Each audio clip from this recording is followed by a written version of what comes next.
Good evening. I'd like to welcome everyone to the City Council meeting of Tuesday, September 2nd. Call the meeting to order and ask for approval of the agenda.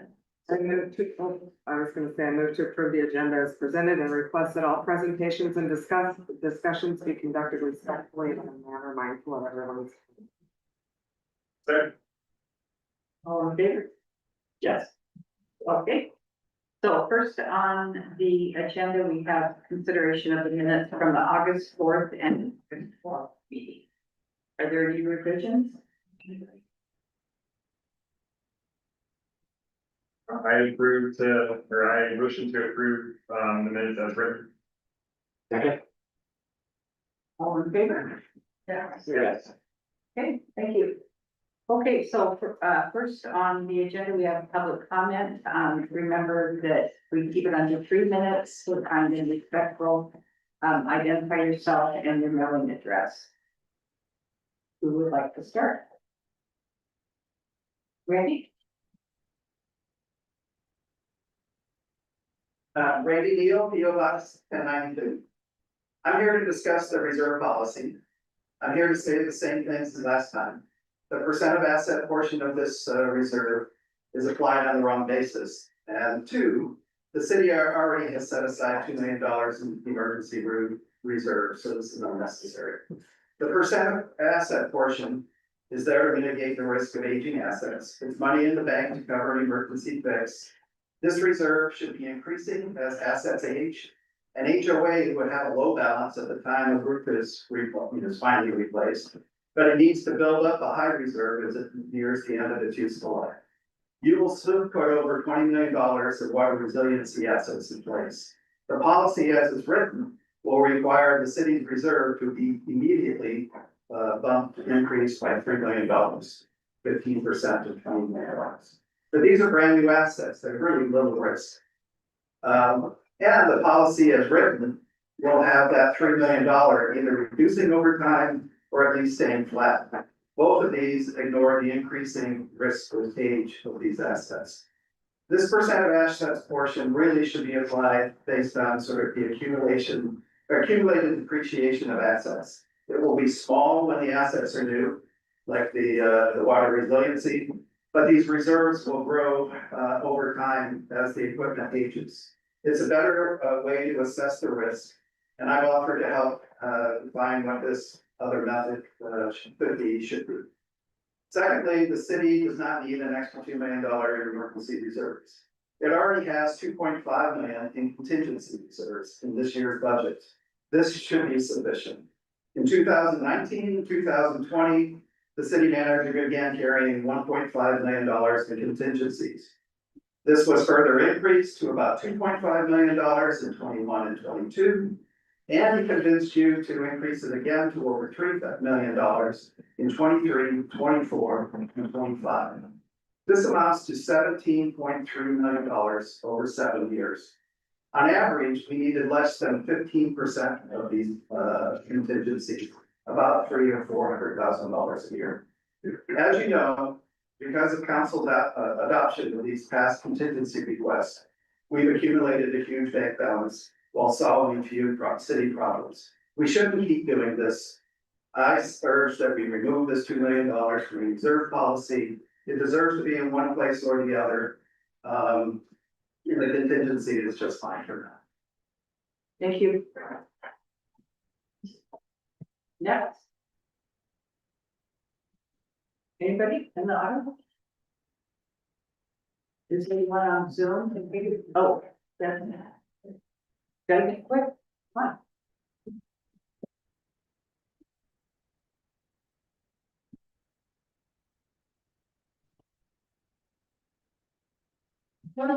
My name is Debbie Tia, PO Box 1426, Aaron Beach, Oregon. Thank you. I'm here to talk about illegal fireworks that are set off 2 separate nights this weekend. And I have a few questions, because I have a lot of questions, for people. I know this was one of the busiest weekends of the year, and our police officers were likely responding to calls all weekend and understand that legal fireworks aren't for the top priority, understandably. And we really thank you for all the police department does, of course. It's up to $5,000 fine now for illegal fireworks and $100 fine for legal fireworks like sparklers. Is there another level of fines or is it just those two? Or, I don't know. I know you're not gonna answer me, but I'd like to know. Anyway, I'm curious about the total number of tickets that have been issued since fireworks were banned in 2020. I understand that the safety of our officers is a priority. What happens when someone is setting off illegal fireworks on the beach at night and there's just one officer available to respond? Will they confront the subject in the dark and isolated area without backup?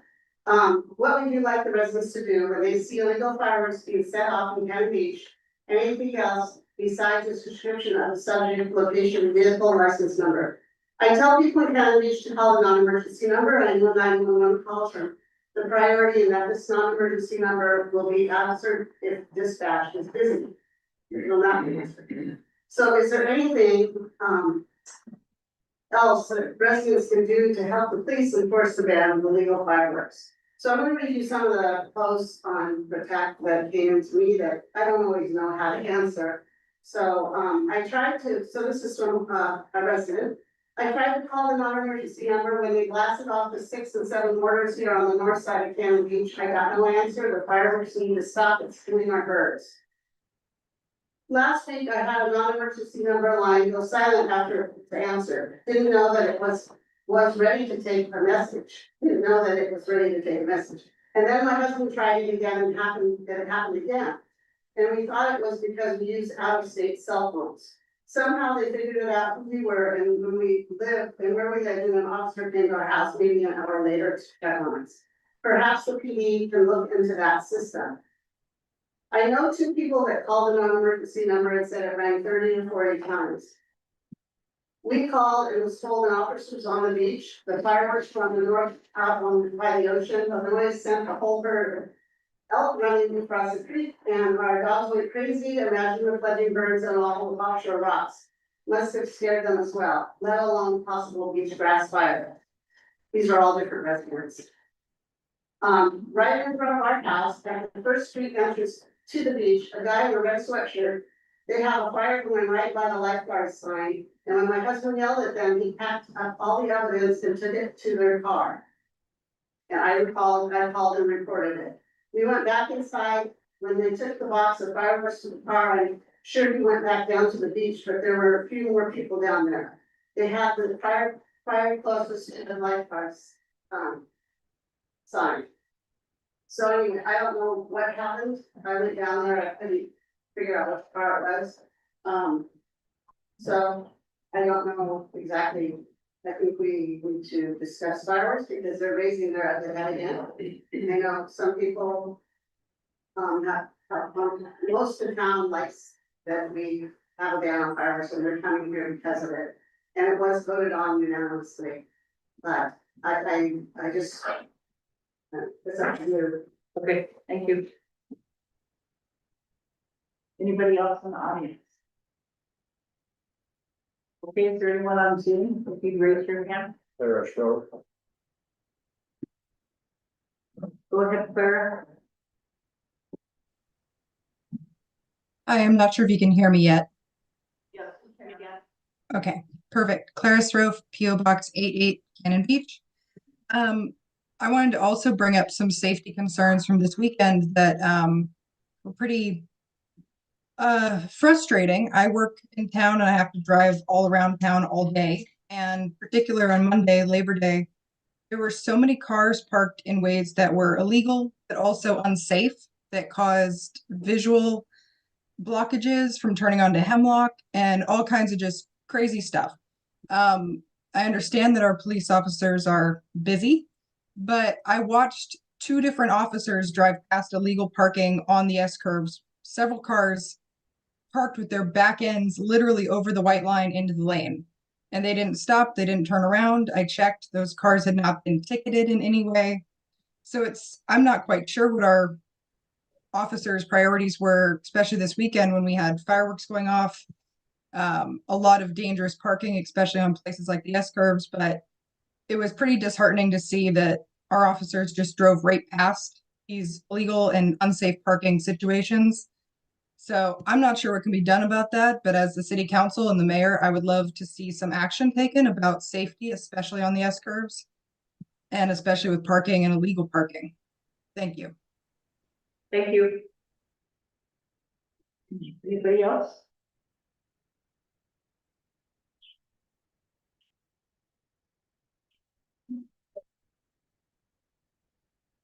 Trevor, is there anyone else? Okay. One last chance, anybody? Okay, thank you. So we will start with our discussion items. First one is the application of public meeting laws to advisory bodies. Ashley is here. Oh, She's not. the few names I don't recognize, but.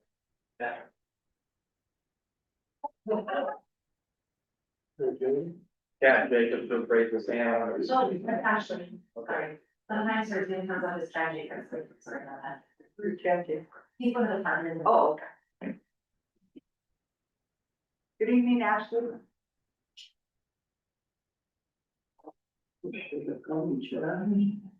Hi, Hi. can you hear me okay? Yeah, Okay, I'll go ahead and change my name. Sorry about the confusion. So Ashley Driscoll, City Attorney's Office. I'm here to talk today about the application of public meetings laws to advisory bodies. So what I'm going to do is provide an overview of what the law provides. The purpose of this agenda item today is just education. So again, so the council and members of the public are aware of how the public meeting law applies to advisory bodies and when a body becomes an advisory body. I would like to avoid discussing any sort of specific situation. Whether or not the public meetings laws apply can be highly fact specific. So if you have any questions about, whether your body meets the definition of an advisory body after hearing my discussion here, I would invite you to do one of two things. First of all, you can contact OGEC, the Oregon Government Ethics Commission. They're easily located online. I also have an additional training video that is on BEH's website that goes over all aspects of the public meeting law, including this aspect in a little bit more detail. So I want to go over what types of bodies the public meetings law applies to. So when the public meetings law applies to a body, that means all aspects of the public meeting law apply. So the notice, the quorum requirements, the minutes, the accessibility to the public, the prohibition on private meetings, all of it apply. So I think we all are pretty aware that the Oregon Public Meetings Law applies to bodies such as the City Council. So the City Council meets the definition of what we call a governing body, or a body that is authorized to make decisions on behalf of the public body, which is the city. However, the Oregon Public Meetings laws apply to decision-making bodies such as the City Council and the Planning Commission, as well as bodies that are authorized to make recommendations to the public body. So those are all of your advisory bodies, whether they be standing committees or ad hoc advisory bodies, if they meet the following definition. They're authorized by the public body, they consist of 2 or more members, and they're authorized to provide a recommendation to the public body. So if you have a group that the City Council has asked to, research and provide a recommendation on a specific aspect for the city, let's say that it's a group regarding whether or not the city should form a library. So that group, because they're authorized to make a recommendation to the city, they consist of 2 or more members. All of the public meetings laws will therefore apply to them. There are a number of exceptions to the public meetings law application of bodies, and I put them right into the staff report. The first one is bodies that are formed specifically for gathering facts. So bodies only with the authority to gather and provide purely factual information to a public body and does not have the authority to make decisions or recommendations. I always put a little bit of a flag on this one because, it really has to be purely factual information. There can be no recommendation along with that public body. And sometimes how you present or what information you present can get close to providing a recommendation. The second type of body that is not under the auspices of the public meetings laws is bodies advising individual public officials. So bodies appointed by an individual public official with the authority to make recommendations only to that public official, and then that public official has the authority to act on the body's recommendations, is not required to pass the recommendation on unchanged to a public body. So for instance, if Bruce as a public official wanted to form a advisory committee to advise him on hiring one of his department heads, he could do that because that is a body formed to advise Bruce, and then Bruce has the authority to act on their recommendation without passing that along to anybody else. The third exemption is certain multi-jurisdictional bodies. This one rarely comes up, but it's multi-jurisdictional bodies whose organ members do not constitute a majority of a governing body's voting members. So the big takeaway from here is just to be cognizant of when the city council could be forming advisory bodies. So anytime the city is either explicitly or even perhaps implicitly authorizing a group to form to provide it a recommendation, the public meeting laws likely apply to that group. And again, this is highly fact dependent. We'll look specifically at how that group was formed and whether they're authorized to make a recommendation to the public body. So why this is important is we've talked about before that application of the public meetings laws and violations of the public meeting laws are personal to the public official. So these violations, although initial grievances may come into the city, if they're elevated to OGEC, which is the tribunal that will make decisions on public meeting laws violations, if OGEC finds that there was a violation, there could be civil penalties that are personal to the public official and not the city's responsibility. So that's what I wanted to communicate tonight. Again, I would prefer not to discuss any sort of specific situations. The presentation is merely educational.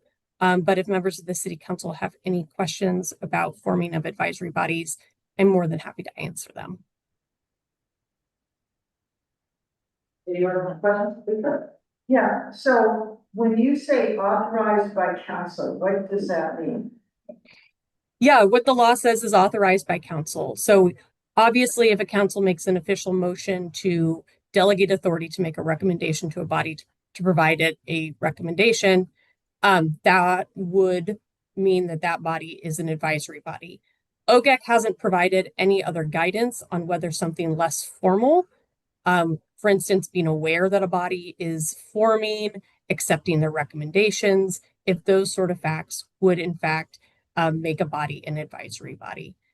My recommendation is that, if these bodies are not intended to be advisory bodies, that the city council not have a role in their formation, because that's the easiest way to delineate whether or not the body is authorized to make recommendations to the city council or not. And secondly, when you say 2 or more members of what? Members of the body. So it doesn't matter if you're elected officials or, already involved with the city. If the group that is authorized to make the recommendation is 2 or more people, then they're going to be an advisory body. If the city council, asks a specific person to, do some research and make a recommendation, that person alone isn't going to be a public body because they're just one person. So when you say 2 or more members, it doesn't matter if the quorum thing no longer it doesn't matter. No. The quorum is out, whether or not it's a quorum doesn't matter. No. And when you say bodies can advise an individual public official, and that person can either pass it on or not pass it on. In other words, if a member of the council formed or was advised by a group, another ad hoc group who was recommending something that they would like to see happen, and that member of the council just wasn't part of the making of the recommendation, but just received it from that advisory group and then pass it on to council. It sounds to me like that's okay. Yeah, again, it's highly fact specific, but what I hear you asking is, let's say that a member of council, has a particular interest in a matter and they form a group to advise that member of the council. The city council as a body has no role in forming that group, then that's fine because that's something that the city councilor is doing individually and not involving the rest of the city council. That clears up a lot. And, what if there were more than one person? Like, what if there was a counselor and a planning commissioner being advised? Does that change the dynamic? I don't think so. So again, what I would look at is the formation of the body.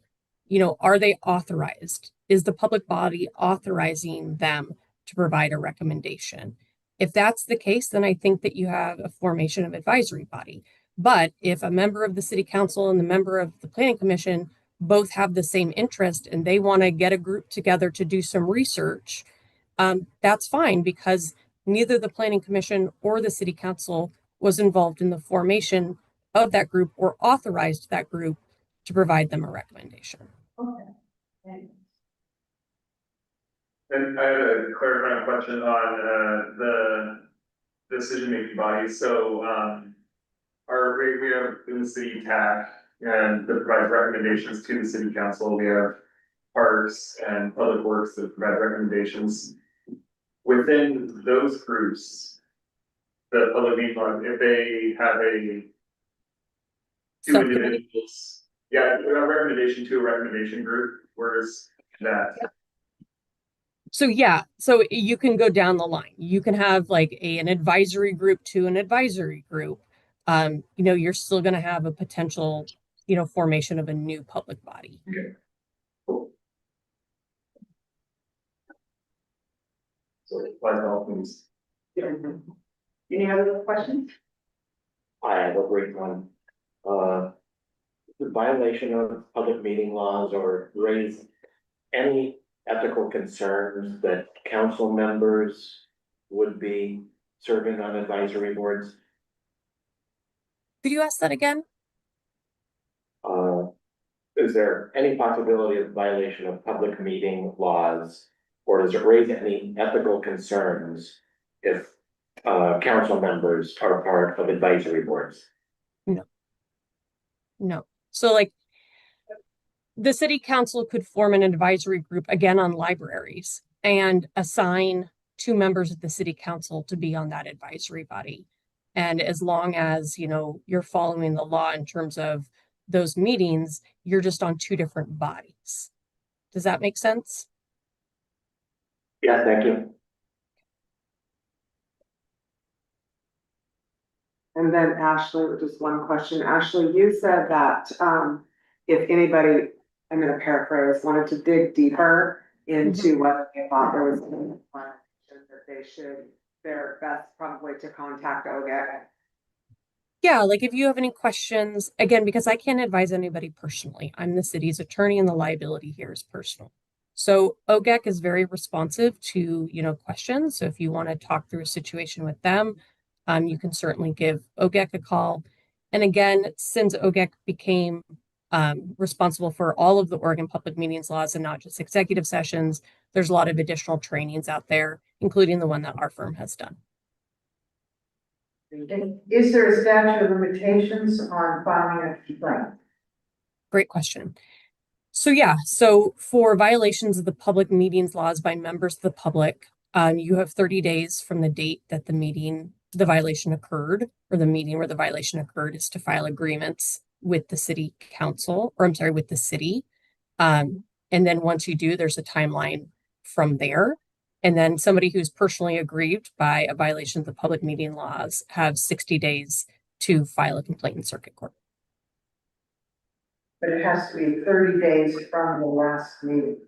From the meeting where the violation occurred. Yep. Yeah.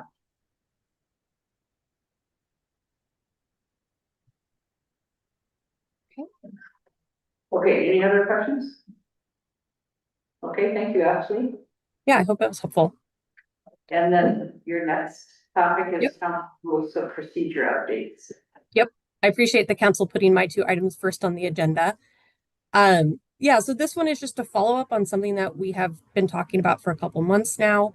Way back in 2024, the former city council wanted to adopt a code of conduct for elected and appointed officials that would be a companion document to your rules of procedure. However, once the new council was seated and, we took a look at what this code of conduct would look like, how it applied both to city council members and also appointed officials, this city council decided it made the most sense to have a code of conduct that applied just to appointed officials, and then to incorporate some of the changes or the updates into the city council's existing rules of procedure. And I think that makes a lot of sense. For city council, you have one document that you look to instead of two. So that was one of my tasks, was to incorporate the code of conduct into the rules of procedure. We had an executive session, I'm sorry, not an executive session, a work session in June, and discussed some of these changes. I incorporated those changes into your rules of procedure. I bulleted the changes that I made that I hope accurately reflect the changes that the council agreed upon. And so I have those listed here. And then the draft rules of procedure in the council packet. So because we've talked about this a couple times, I think it makes the most sense if I just take questions and then allow the council to deliberate.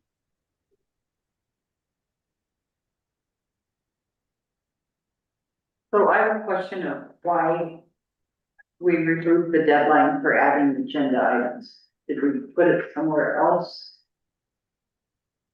I think if I can remember the conversation on that one, is that oftentimes agenda items are added closer to the time of the meeting, and that wasn't, and Jen, of course, can correct me if I'm wrong, but it wasn't a rule that the council was adhering to, so it didn't reflect current practice.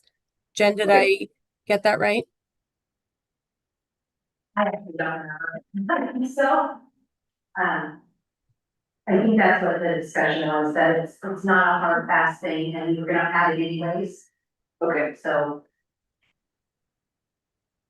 thank you. Other questions? Or comments? I still, no offense, Bruce, but I still don't feel that the city manager should be calling work sessions or special meetings. I think that they should be referred to the mayor and then those be approved that way. We may not, things can change and we may not feel the same way about the next city manager. You know what I mean? So, it's not common practice, in other cities. How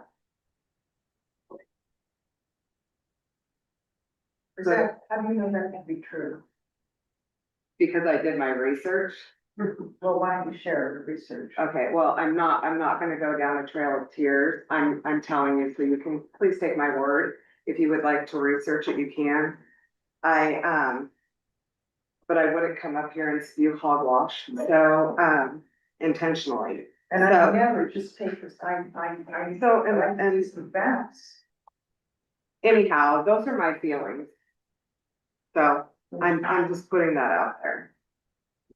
Okay, Ashley, can you weigh in on that? Is this very uncommon to have the city manager have the ability to call a special meeting? So in my experience, and I have not audited all of my clients, but I would say that it is more typical for a city manager to have the ability to call a special meeting. If, for instance, Common for them to have that ability, is that what you said? I couldn't hear you. yes, Yeah. that they do have the ability to call a special meeting. For instance, like an executive session that comes up last minute, or an item that has to be addressed before the next meeting. So typically it is done in tandem, if possible, with the mayor. But I definitely have a number of city councils where the city manager has the authority to do that. The reason I think it's a good idea to have that as a possibility is because the city manager, something may come up that the city manager is aware of that the rest of the council isn't aware of, because that happens. Things change and information comes into the city manager that we are not aware of. And so if it's called to the city manager's attention, then they can call a special session and enlighten everybody else about what's going on. So it makes sense to me to have it as is written here. It makes more sense. It allows an extra parameter. So if I can, I'm looking at the League of Oregon Cities model rules of procedure, which again is a guideline. So I believe that the city manager is allowed to call special meetings under the League of Oregon Cities model rules.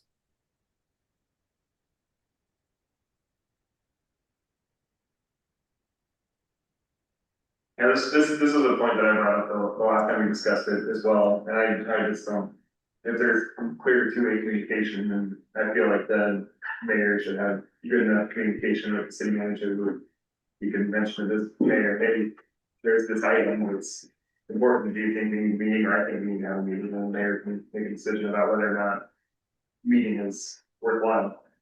That was, I remember that was my comments during the last one, I still feel the same way. I guess I wonder what the fear is of having the city manager being able to call a meeting. What's our danger?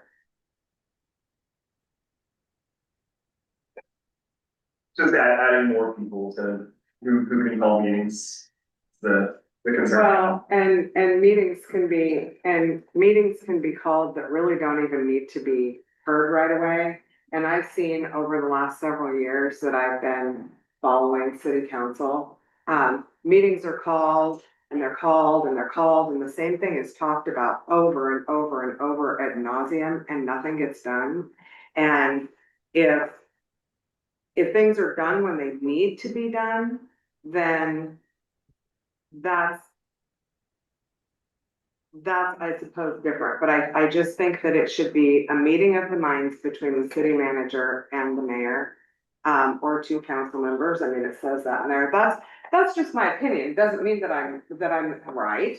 That's how I feel. And so I agree with Eric. Well, I'd rather see us follow the League of Oregon Cities model rules, and I don't see how having another possibility in there could do anything but broaden. I'm sorry that I disagree with you about.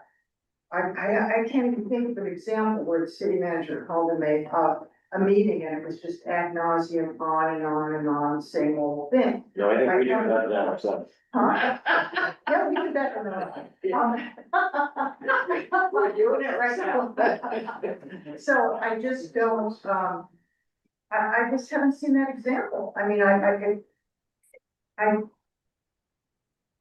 I don't know, it just makes no sense to me, and I would say that following the League of Oregon Cities model rules, in this case, since we have a disagreement, would make the most sense.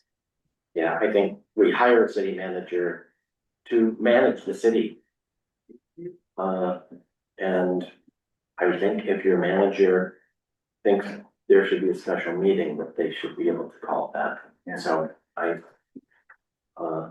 don't see a problem. And I also think that if Bruce called me and said, we're gonna talk about blah, blah, I would say, no, we're not.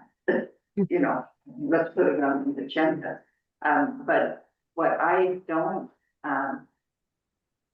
know everything that's going on in the city. I was gone this weekend. I had no idea we had a legal fireworks. I know when I got back on Monday, there were a lot of people in town. But, you know, I didn't really need that. And so, I mean, I think that, that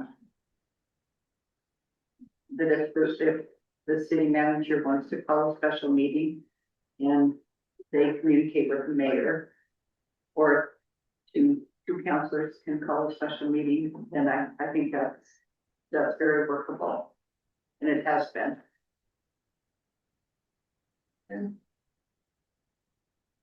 So just two notes for me. So one, I stumbled on it before, but yes, the League of Oregon Cities model rules of procedure does allow the city manager to call special and emergency meetings.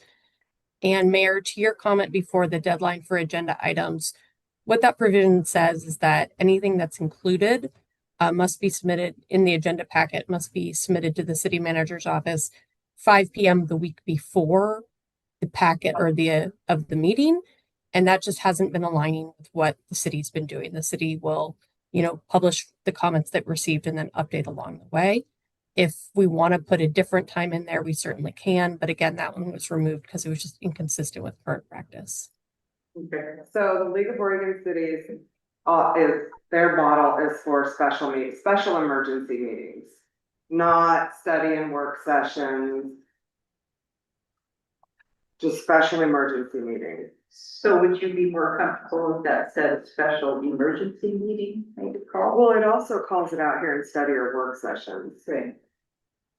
So ultimately, I'm just vocalizing how I feel. It doesn't mean that I'm trying to convince anyone to come to my side. I'm just saying, that's all. Okay. I wanted to make sure that my thoughts were known.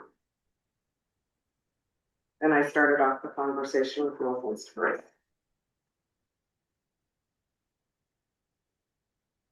Okay, any other items?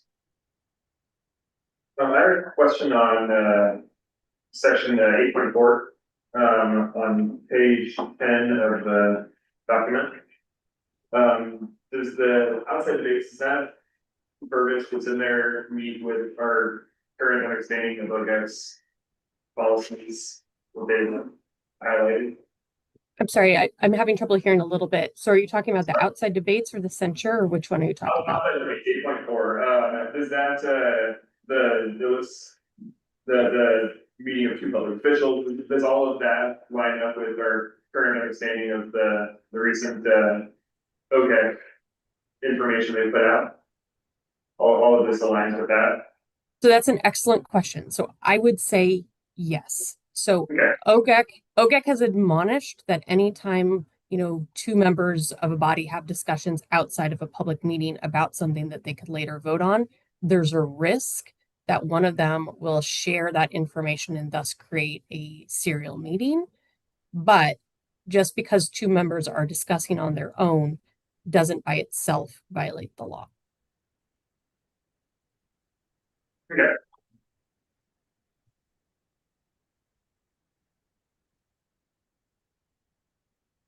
Any other questions or comments?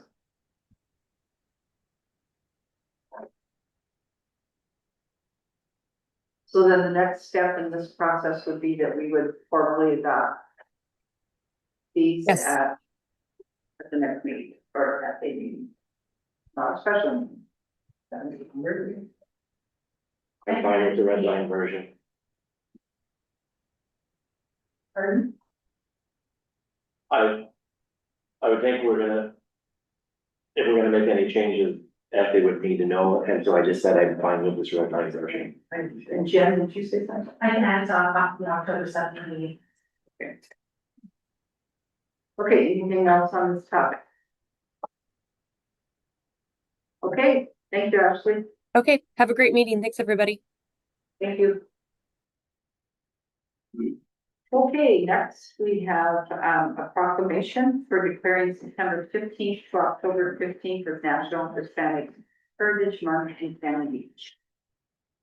Thank you, Madam Mayor and Council. Consideration of proclamation 25-11 National Hispanic Heritage Month. Before council tonight is a proclamation regarding the celebration of National Hispanic Heritage Month. Every year, National Hispanic Heritage Month is observed from September 15th to October 15th, each year by Americans across the United States. Hispanic Heritage Month is an important awareness event that celebrates the contributions, diverse culture, and history of Hispanic people. The 2025 theme for Hispanic Heritage Month is Collective Heritage, honoring the past, inspiring the future.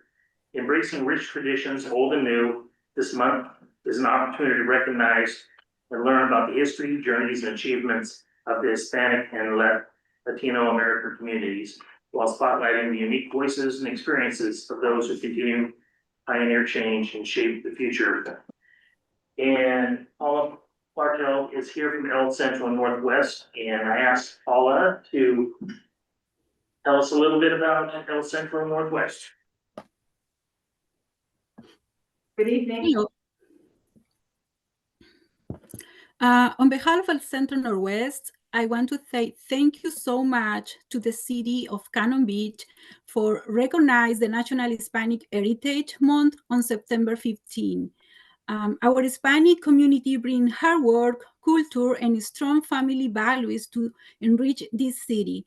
And I also want to invite all of you for our third celebration on September 17. We're going to have at Cannon Beach Park our third annual Hispanic Heritage Celebration. And I want to say also thank you to the city of Cannon Beach for sponsoring this event. And what time is that event? What? What time? It is from 4 p.m. to 8 p.m. September 17. And we're going to have mariachis, folklore dance, and Hispanic food. Okay, thank you. Thank you. I'll move to adopt proclamation 2511 declaring September 15 to October 15 as National Hispanic Heritage Month in Cannon Beach. I second. Okay, roll call please. Councilor Hammond, Yes. Councilor Day, Yes. Council President Kerr, Yes. Councilor Ostrander, Yes. Mayor Knopf. Yes. Okay. Thank you very much. Not pretty good. Okay, thank you. What did she say? 4 to 8. Yeah. That's okay. Okay, next we have a resolution. Yeah. For adopting the policy for the city. Good evening, Mayor, and members of the council. Resolution 25-17 is before you for the purpose of adopting a fund balance reserve policy. We discussed this at the August 4th meeting. Again, I just want to remind everybody that each fund has different requirements and purposes, but generally they are for these reserves are for operational needs, liquidity needs, catastrophic or emergency expenditures, and maintenance of assets. So we have a policy and resolution, and I guess I'll open it up for any questions. Well, I'm just curious, what I'm not seeing here is, and maybe it's somewhere else, you're saying maintenance of assets. What about replacement of assets? It would essentially cover the maintenance and yes, maintenance or replacement, but not necessarily on the reserve. If we would set aside additional, we're saying we're going to replace something, then we would probably save that up and not necessarily make it part of this reserve. This here is more of just basically emergencies. So so you have a base fund and then we have all these additional funds and then you can use those additional funds for that purpose. But the goal here is not to just add up money. It's really to try to balance the emergency needs and being able to free up assets for people to be able to execute programs. But replacement is not considered an emergency? Well, that would be the maintenance of, if you're getting something new, I would say no, but maintenance of would be. But something breaks, something big breaks. Which It is has to be- Unexpected. Yeah, it has to be replaced. right, Where does that money come? catastrophic or emergency expenditures, if something were to break, maintenance of assets. There's enough, would be enough there. There you have sufficient funds currently. Now, if the brand new water reservoir were to suddenly disappear or something like that, do you have enough money to replace that? No. But do you have enough money to cover the assets for the normal pipe replacement? The answer to that is yes. So what's the, I should have sent this question ahead of time, but to Randy's question of, doing the 15% contingency on assets versus a percentage of contingency on, or reserve on the depreciation. Right, so he mixed up the reserves, and so right now, the only thing that we have is the percentage of assets of the recycling center, roads, and the RV park. And really, that was just trying to kind of figure out the three utilities, so storm drain, wastewater, and water.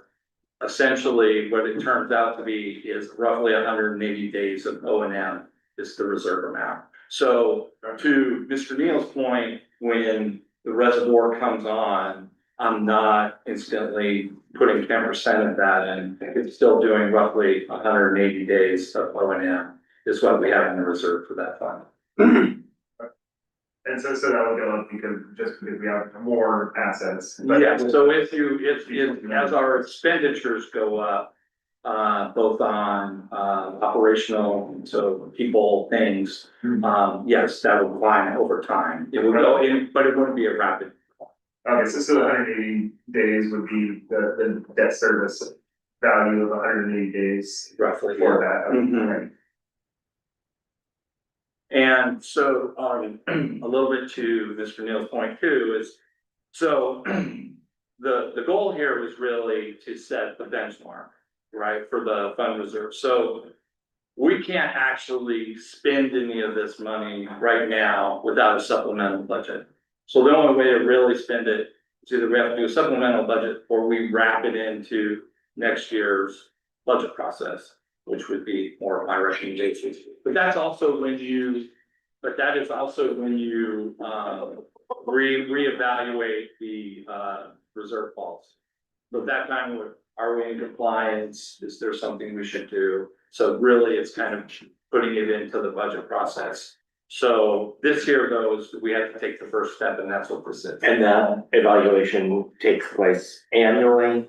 Yes, So if we have increased assets, then our reserve policy accounts for correct. that percentage. I would probably bring back a recommendation. There are, for instance, there are a couple of things here that don't have any policy set to them because they don't actually have any like large expenditures yet. So like TAF or the TRT that's 1.5%.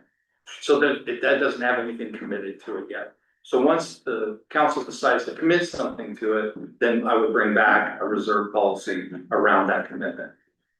But then annually during budget deliberations, you would essentially be saying, okay, we've added the new reservoir, so that asset means we're going to raise that reserve by. In this case, I probably, for the reserve, I probably would not. I probably would still recommend that we stay at 180 days of O and M with regards to that. But if it looked like we were so far behind on our regular maintenance, then I probably would do some kind of recommendation. But I wouldn't see that initially. Same for final phase of the water resiliency. Final phase when that comes online. It would still be the same recommendation. It would still be the same recommendation currently, yes. It'd be 180 days for the amount of money, wouldn't it? But the actual. Potentially because we would have additional O and M with regards to it. So, yeah, so if again, it should not climb, it wouldn't be a dramatic, it should be a slow add, is what I would see. Can I see, in your professional opinion, is this policy a fairly conservative one? This policy is fairly conservative, yes. Yes, this policy is very conservative. Yes. Recognize that I'm the mythical character that pushes the rock up the hill all the time. And that's what I'm working on here. But there's some. With, the policies, and I agree from the street. Trying to go ahead and maintain the operational costs. That what the finance director is proposing makes all kinds of sense. But I'm looking at it from having dealt with emergencies and other situations and the fact that there are things that we've talked about that total about $35 million that are on your docket. And I feel pretty good about having 17 to 19 million dollars that we can put towards it. Which we would not have otherwise. When I got here, we had $3 million in our, in the reserves. I had been involved in situations when that lasted 3 days in hurricanes. And that concerned me, and so we had been collecting additional funds.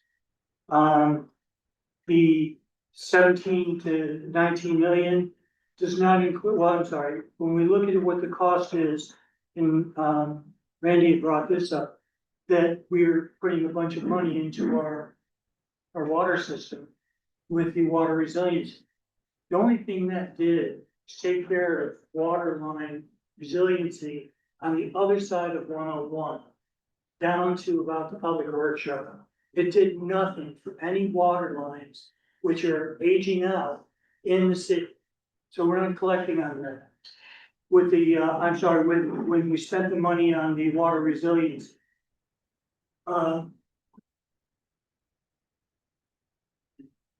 That's pretty much what I have to say. I think that, having the funds and knowing again that I've got 7 projects here that are $35 million and they're all within a year or two.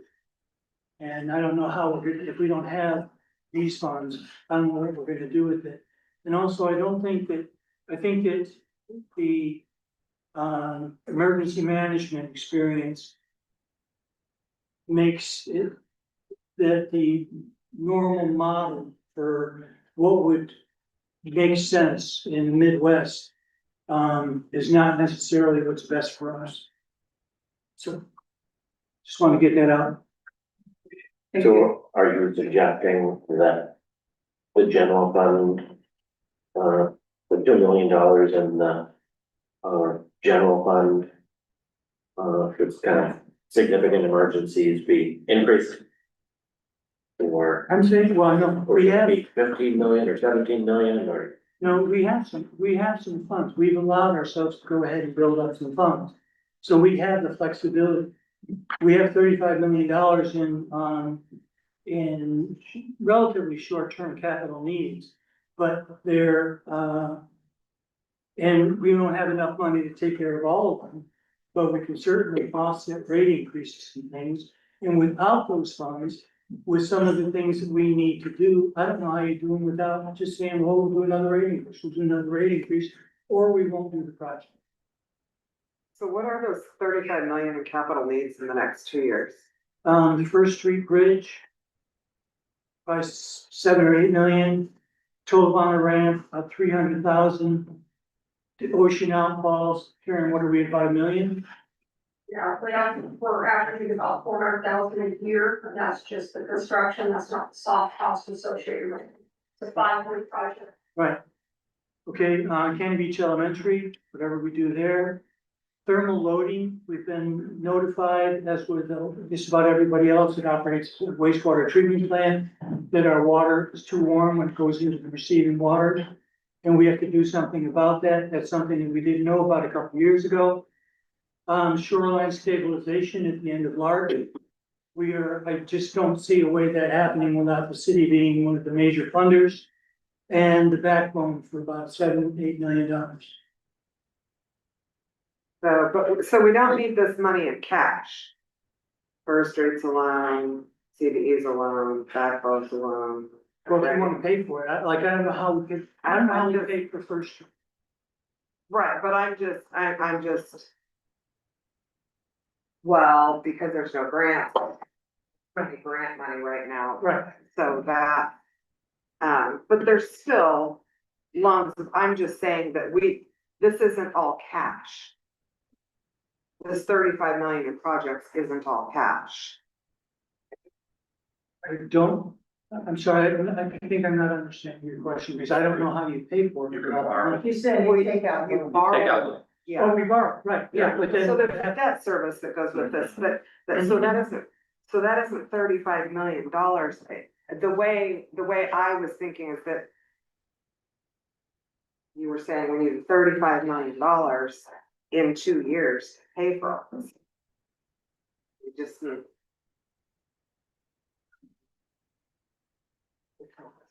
I'm unclear where you're uncomfortable with the reserve policy we're looking at. I'm fine with the reserve policy as as a management tool.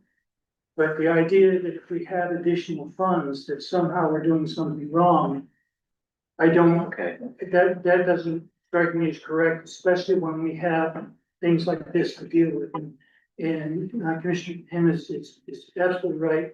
We can borrow to get that, but I would rather borrow less. yeah, How And that much was do you want to the- borrow? I mean, you want to borrow for every single project? I mean, you know, I Maybe mean, I just don't see, I also don't see what's wrong with having excess reserves, because we have no idea what's coming down the pipe. I think you're both saying the same thing.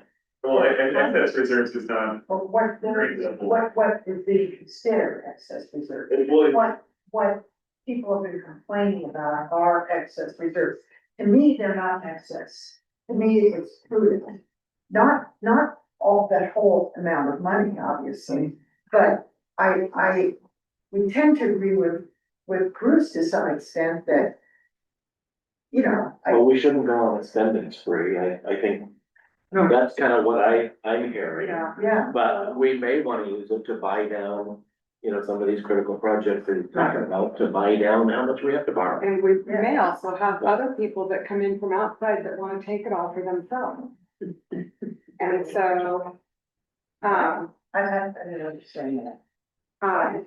but, so that is a reality too. It's unfortunate. So, So I think Bruce is telling us not to think we've just got a big pile of cash that we should run out and spend. Right, I think that was the same, good summary. And we have, If I understand we have needs that will be able to. Right. that $2 million, it's just kind of a buffer in the bank account. But that's, so really in the general fund, you're looking at 5.6 million. Is what, With that $2 million. with the $2 million included, Included. yeah, would be 5.6 million. And then there's 10% contingency. Yeah, it's a little hard. That will come into play more when we develop the budget next year, because then when you look at the reserve, say for instance, the $2 million, you would have a $200,000 contingency and an ending fund balance of 1.8 million, and that would be your $2 million. So basically, with us taking this and going into budget next year, are these more advanced working papers? More advanced working papers. Or is this the one is this truly what you want to adopt, or do you see it evolving? I do see it evolve. I do see it evolving. I do see evolving. I think there will be requirements as we go. For instance, if we're looking at doing something major with the recycling center or with the RV park or something like that, there may be. But then also, once you make a commitment, again, on the TRT 1.5%, whatever that commitment is, will inform what our reserve policy should be around that. So I would see that, I would see that it would evolve to with your use of the contingency funds. What are we doing there? I mean, one issue when like Randy talks and says $2 million in contingency, that's across all funds, but I can't necessarily spend that in all funds, right? It's like separate companies. So, so it doesn't quite work that way. But he is right in the fact that it is a little bit of double counting right now, but this is again, setting the stake. And then as we build the budget, it will even itself out. So, and what is our current reserve policy? We don't have them. Exactly. So, I think, I appreciate your putting a formula to this, and that's establishing a reserve policy. And it's something we can continue to debate and say, there's too much here, there's not enough there, but I think this policy is a great start. I agree. We need a policy. And we need to evaluate it And we will, and that'll be part of the budget process. We'll talk about it at the March meeting a little bit. So at that point, may I? Oh, I have a question. Okay. Mhm. Under looking at the proposed food tax, under attachment A. Mhm. So you say proposed reserve policy, 1 year debt service for the 2024 full faith credit bonds used to fund the city hall, police department projects. What about the needs of the fire department and life saving? Where's that? For the fire department would have their own reserve policy, because what we do is we just pass through half the tax. So what I would expect is that on the fire department side, they would have a similar type of reserve policy that they would be putting aside some of that money. Okay, so they would do their own reserve. They would do their own reserve policy, so we would With just. the amount we give them. Mhm. So, yeah, Or so, they- because ours is just a pass through, similar with the chamber, it's just a pass through, so I wouldn't recommend any. Reserve policy in regards to that, so. So I will move to approve resolution number 2517. For the purpose of adopting a reserve fund policy for the city of Cannon Beach. Second. Okay, any further discussion? Okay, well, Before we vote, I just wanna make sure that we're not, okay, so we're not deciding amounts at all, we're just deciding about having a reserve policy. Right, so the policy will be applied to whatever the amounts are to determine what the proper reserve balance is. But it's not dictating where you spend the money or anything like that. Or how much is it allocated to any particular? So the policy dictates, for instance, in the water fund, it dictates that there's 180 days of O and M in the reserve fund. Whatever that is. Whatever that is, it doesn't dictate an amount, it dictates that was the policy. Including any new infrastructure and everything will be taken into account when. Mhm, absolutely, and that's the Councilor Hayes' point, that this will evolve as we go. Okay. okay, any other questions, comments? One short. You mentioned, having to do a budget resolution. We don't need to do that for a resolution for the policy. You have to do the resolution to adopt the policy, but you're not, when I was talking, you don't have to do, so like, if you're gonna spend any of these excess funds, we would actually have to do a supplemental budget, which is a more involved process, if you were to do that. So we can't really spend. Yeah, this is, maybe have no determination on where the money's being spent, anything like that, we just set our first benchmark. Okay, anything else? Roll call please, Jen. Counselor Hayes, Yes. Council President Kirk, Yes. Counselor Osterhand, Yes. Counselor Hammond, Yes. Mayor Knopf. Yes. Thank you very much. Here. Okay, next. The County Rural Fire Protection District prepared food tax update. Good evening.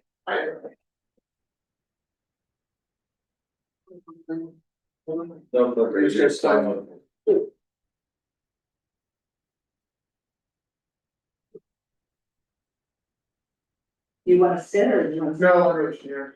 It's easier to stand and look at what you guys sit there. So I'll try to make it fairly short, and let Trevor run through it, so. Go ahead, Trevor. So just kind of talk about the last year, about 13-24, but specifically last year. And there was, well, where 2020 kind of changed, where we kind of changed, we took off. And we continue to have that increase, and as everybody knows, just more people. And so, obviously, calls for services continue to increase and will. And you look across the board, not just us, you look at any agency. That's why we're not unusual. Doing her. What is changed so dramatically is in the last couple of years is the visitor calls. When you start looking at the last couple of years of where our calls, visitors versus residents, is not the visitor calls that are going up, it's actually resident calls that are going up. You start out by looking at the numbers specifically, not the percentage. the number of truly falls actually stays fairly consistent. It's the local resident that's climbing, very rapidly. And I think that just goes back to looking at the aging of our population that are residents of the town, in our district. So what you're starting to see now is that, gap wide, narrowing between visitor calls versus resident calls. Getting closer to 50% versus 75% where we are. Yeah, listen to the graph too well, but like everybody else, most of what we run is medical. The difference is the technical rescue. I don't know much other agencies in the state that runs probably more technical rescue than what we do. We do an astronomical amount of rescues compared to those agencies. We serve road, trail, a lot of search and rescues, a lot of lost hikers, off of High Point. They call Indian Beach, out on South Mountain. And so a lot of those go to the service calls, because we're not actually providing medical aid, we're actually providing for a person. And so those fall into the service calls. That's why you see more service calls up there, it's because a lot of them are lost hikers. So what do we do to cover medical services, structure fire response, road and trail, search and rescue, vehicle accidents, and prevention. Prevention is kind of the new point that we really go into with food tax. We didn't have a lot of prevention going on because we didn't have that position. But that's one thing that the food tax have dramatically changed is having that fire marshal and being able to actually have somebody out doing prevention and doing the agency review forms. I was really required to have the fire marshal. Now we have somebody that's actually trained to do it, really knows what he's doing. Right here. Emergency medical services is where we're working pretty hard right now, and that is to get all of our paid staff to advanced level, minimum advanced level, hopefully intermediate level. We're waiting on Knox Community College actually offering classes to get to that level.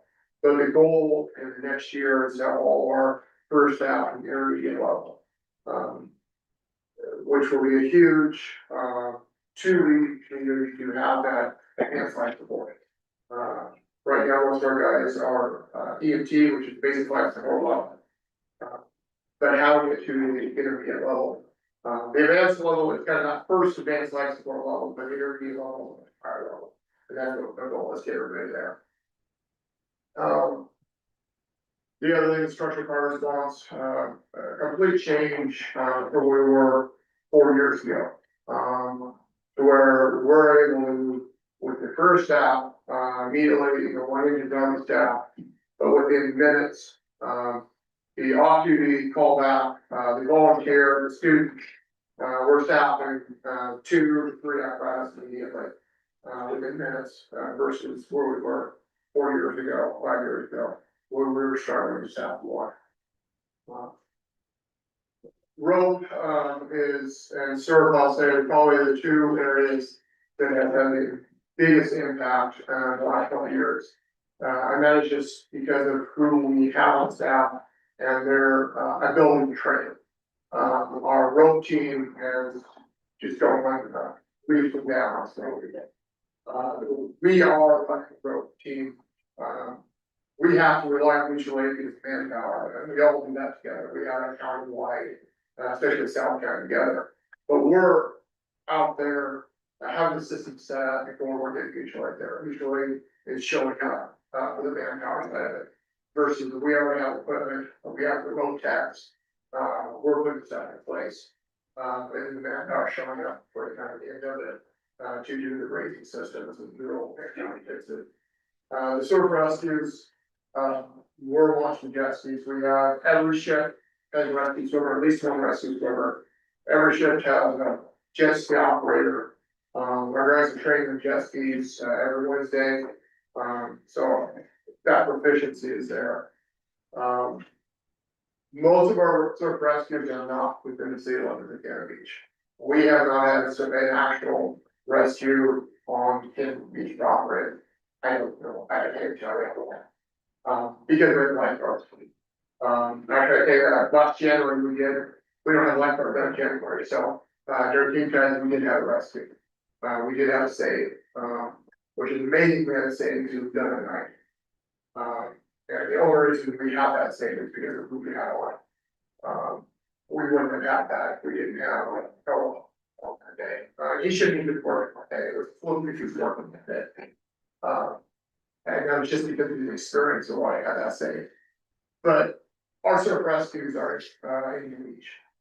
We're going to Indian Beach once a week in the summer. Sometimes a couple times a day, going there. So that's where our, but it's still our fire district. And still the people that are coming to Cannon Beach, the tourists at Cannon Beach, they end up, stuck at Indian Beach. Whatever. So we have a daily staffing, 2 or 3 are on every day, 1 hour a day, we have 2 students on, we check with their own school. Cause that is, they're 41 school, so. Everybody's going to lunch out there. We have part-timers, 1 and 2, on. But the nice thing about our part-time program is most of those part-time, they come to work in the day, they end up staying the night. They can volunteer the night, day and night, so we get that continuation. With the part-time program. We have daytime officers and duty officers. At night, we'll have 4 to 6 people in the station, plus the on-call duty officer. So just a complete change in our staffing from what we were just a few years ago. When you look at what is the full staffing of the department, we have a chief, myself, the deputy chief, division chief, fire marshal.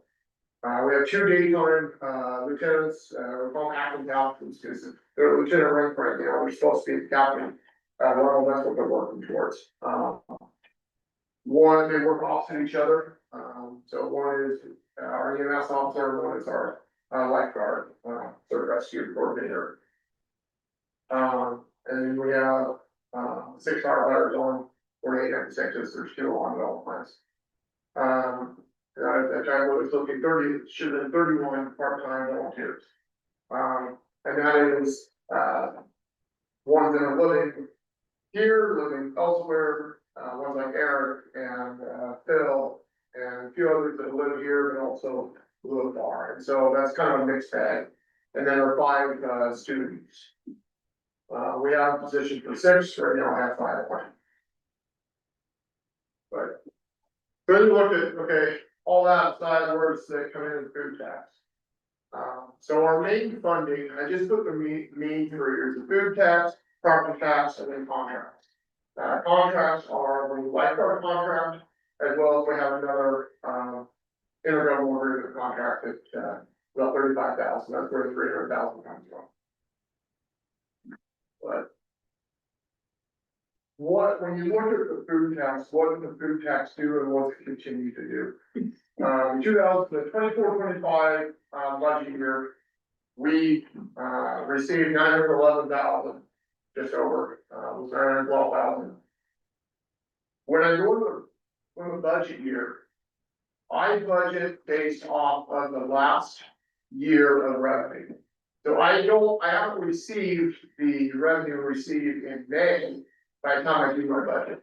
So that's why you see the 908,000 budget this budget year, revenue, because that's what I have received in the last 12 months when I did my budget.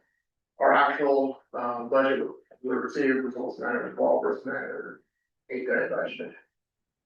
For what the paid for the original 3 firefighter positions, the daytime captain position, fire marshal, and it is significantly supplementing our part-time program. That has boosted our part-time program tremendously. But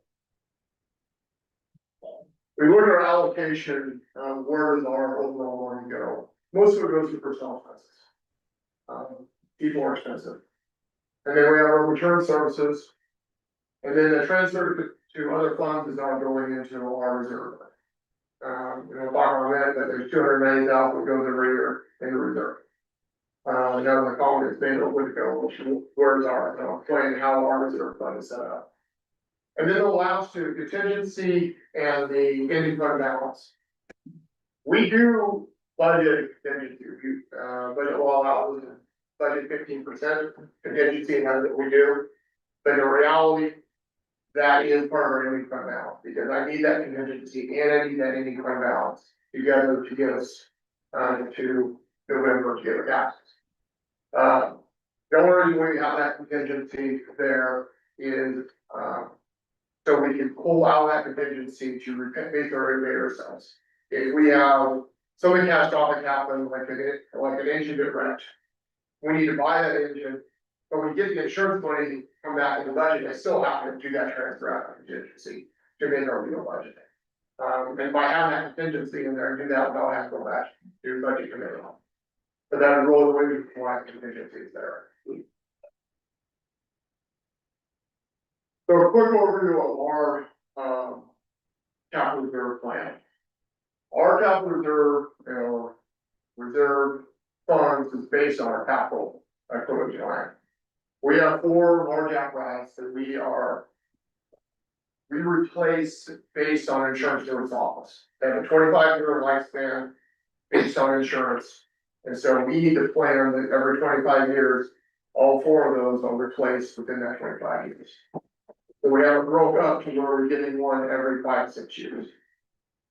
Our small vehicles are 15 to 20-year lifespan.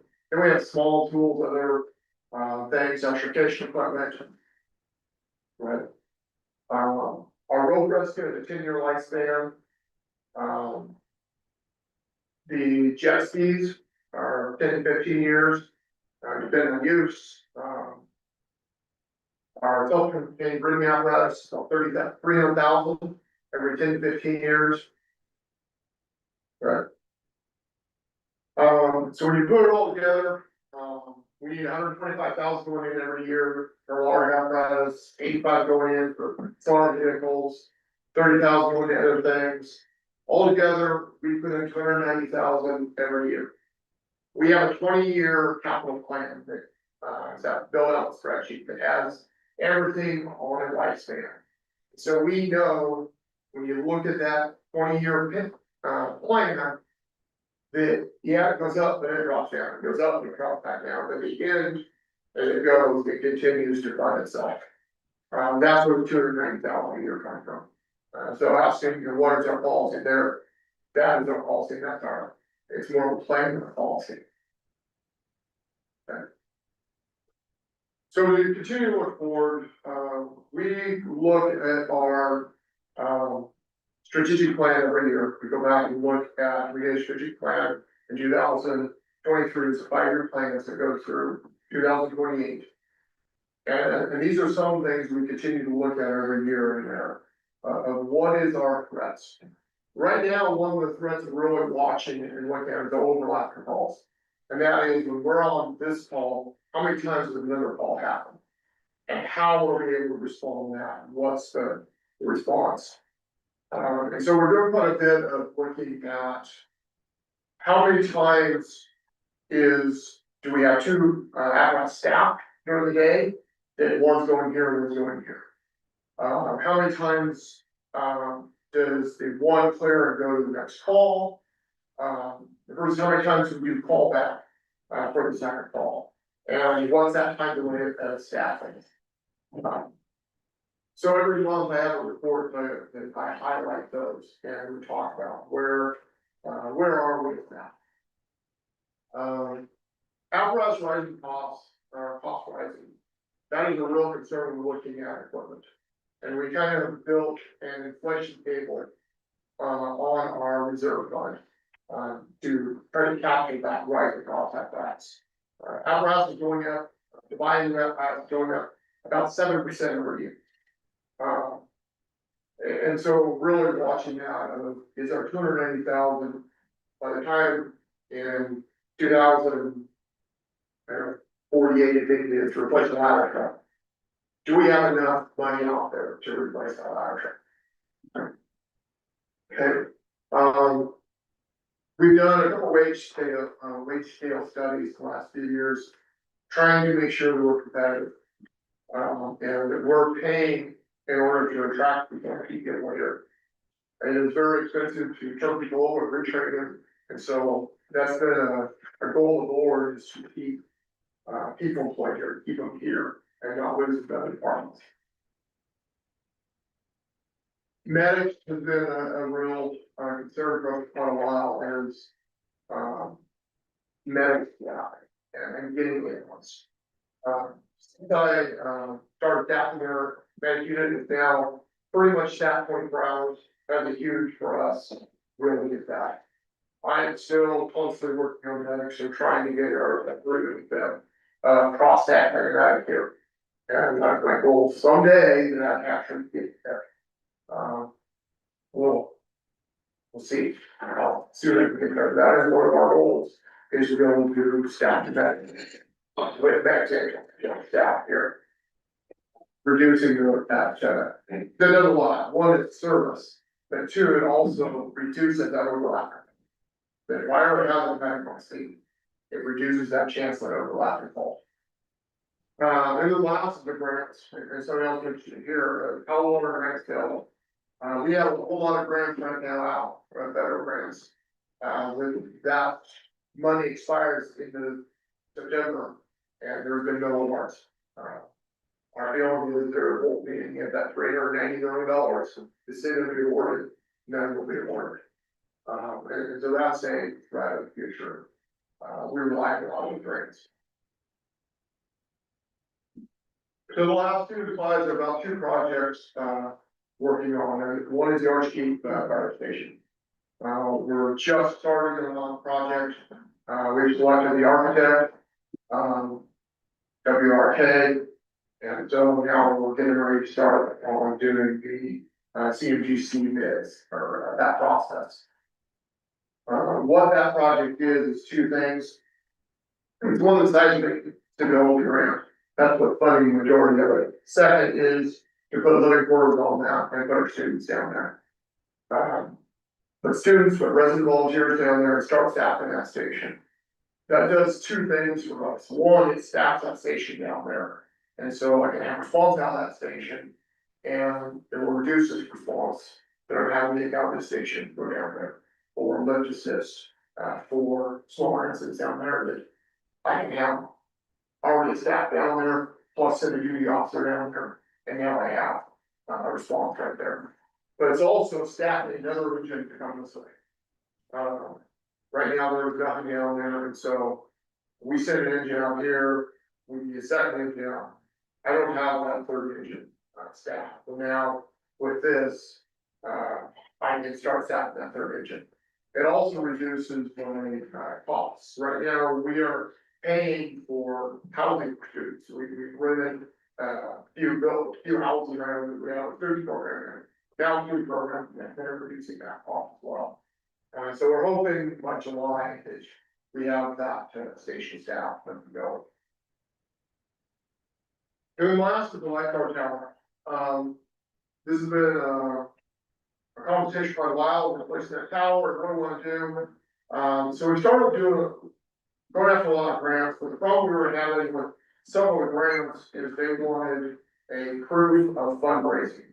And they wanted a proof of what are we doing to put money into it. And so that's, I know a lot of people contact us about the GoFundMe that was created. That GoFundMe was created for that reason, to help show these private foundations of the private money, the other ways of creating funds. It actually started working, and we're starting to get that account built. And so the goal is, by the first year or shortly after, we kind of have that foundation of money set, but okay, this is what we have now we start working on other avenues of funding to fund the towers. And that'll be a huge increase to our program. I think that's it. Questions that can answer? But So you said that the portion of calls for locals is climbing up and evening out. Yeah. So what kind of calls in particular? Not at all. So a lot more medical, a lot more lift assist. Lift assist, somebody's falling down, and something back up. Okay. More gas, we're going on more, gas leaks. That's another significant increase that we've seen is natural gas, and it goes back to corrosion. Coal, natural gas and propane, just corrosion in the future. But mostly it's not. So, and it's, I don't remember, first of all, I can't see your charts that you gotta have. Yeah, that could be something, so, I'll have, Jennifer email. What percentage of your total is in that phone? About 50%. So just in that 50%, you're seeing the rise as far as traffic, rescues, all those things, those are. Those are pretty consistent. There's not a lot of lies in the road rescue stuff. That is pretty consistent. It is really medical, that it is gonna be roads. Aging population. It's aging population.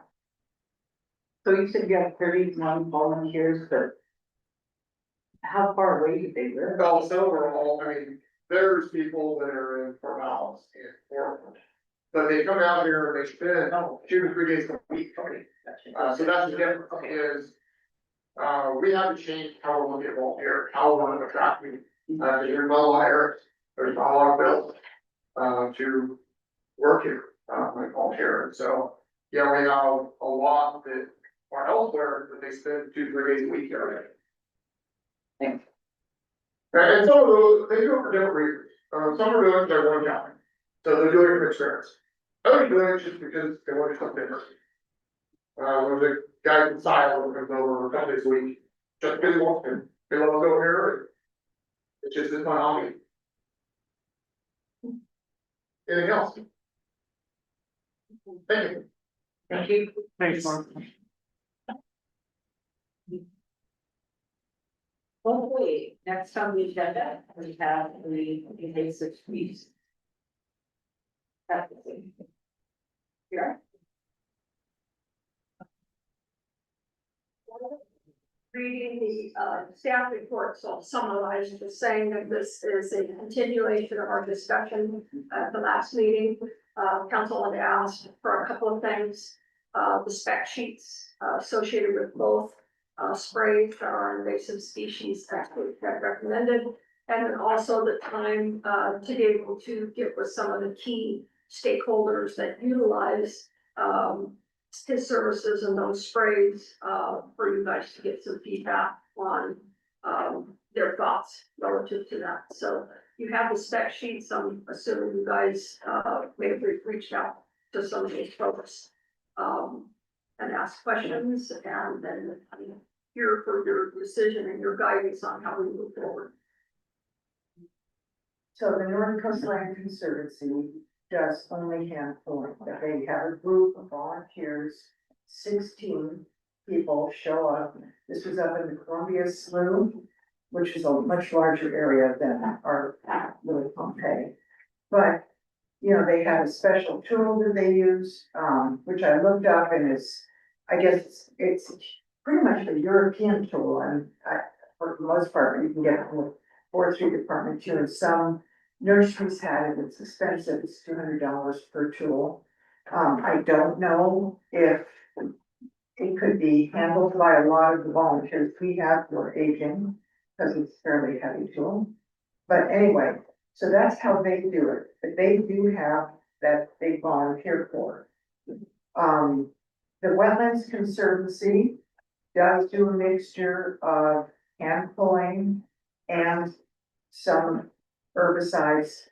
They don't want to recommend herbicides, but they have done it when they've had to. They prefer to use biological controls, which from what I could see is a whole other, biological controls, I mean, they use insects and insect populations to control certain types of invasive species. that would seem to require the training of a whole new person to do that kind of thing, to supervise it. I don't know how easy it is to do, and I don't know much about, biological controls for these particular invasive species, but those were the two organizations that I was able to get answers from, and, the Wetlands Conservancy does, oversee a huge amount of wetlands.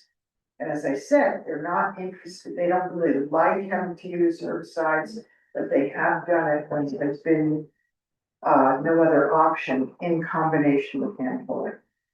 And I think historically, that's what the city has done, is that when hand pulling is successful and the invasive doesn't get the better grab of the area, whether it be at Little Pompeii or anywhere in town where we see repeat invasives. Then that's great, but we haven't done anything more than that. But when we get to a situation like we have here, where it becomes a threat to the environment, I think the staff and our invasive expert that we've used for a number of years is saying to take this method of both hand pulling and immediate application to get control of the situation, because since 2022, we have done none of that. So it has been exclusively hand pulling, and I think the point of the discussion last month, which may have been lost in some of the dialogue, was that we're losing ground. And to gain the control back, we're recommending this method. Doesn't mean that we'll do it from here on out. I think it's to gain control of the situation, go back to our hand pulling, and when we get a mature plan, which is suggested that Aaron described, then we do that, the needed application. Because those are the ones that seem to be problematic and they multiply. My understanding from listening to him was that there's only 2 people doing hand pulling, him and an assistant. And that doesn't, to me, I mean, I think obviously it's inadequate, and I don't know if we could muster a big, group of volunteers in this town. I think a lot of the volunteers we already have are fairly elderly, not all of them, but a lot of them are. And the, younger population has not volunteered at all for, working on the weekend warriors, none of them. Right, so, whether they would be interested in doing that in the future, I don't know. Getting volunteers here has been an ongoing challenge. I think the most significant progress we made was the volunteers from the Nicola Bible College last year were phenomenal. They go home for the summer, which is the time period when we would want to be doing this type of project. And so the timing of that just doesn't mesh. Not because we haven't tried, the park committee's reached out and offered to help, and Betty Gehrman, fantastic member of our Parks Committee, has led that effort vigorously, and has done a great job. Just getting people to show up, even some of our locals to show up, is extremely challenging. And like I say, they're aging. In Little Pompeii specifically, it is not level ground. It's ripe for injuries for people that are not equipped to get out there with tools and things and tackle this job. That's just right. Some of our parks where ground is level, things like that, yeah, and trails, they go after it, but Little Pompeii is a different situation. I think based on the information that, our expert is coming in, talking to us, and then the information that Lisa's going to gather from the Wetlands Conservancy, that I think we should allow them to use in the limited targeted fashion in this particular instance, and then coupling it with handful as he discussed. And then, like he suggested, that just basically get back under control and go back to the hand pulling. I think going forward with it is something that's probably worth bringing, like, even as a discussion item any time that he's like, oh, I want to plant more herbicide, I have a discussion as opposed to just us saying, yeah, go and spray it as much as you need to. Exactly. Yeah, I would not feel comfortable giving them a blanket, but Yeah. that's just scary. It is what it is. Yeah, I agree.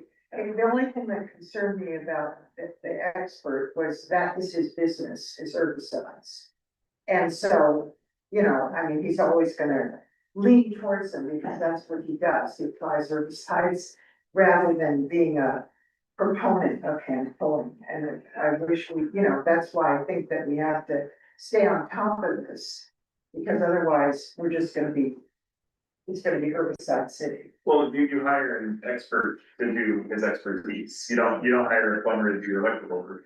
You hire an invasive species removal expert to come remove invasive species. That's why, what I'm saying is I don't necessarily see him as an invasive species expert. I saw him as an expert on herbicides. And there's, if you look at his resume, that's what he does. But I'm not gonna get into an argument. He also I has just think I think eradication. you have to have a combination.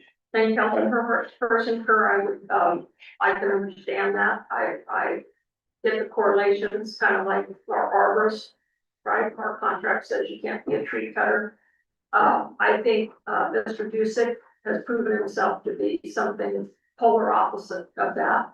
And the number of years that he's taken care of the community and showed us a lot of alternative ways to deal with invasives that are all around our community that did not involve spraying. Okay. This is a very different situation. And he himself was apprehensive about coming forward, but his concern was that he didn't want to be responsible for that area out there to be completely taken over, and that he didn't raise that red flag.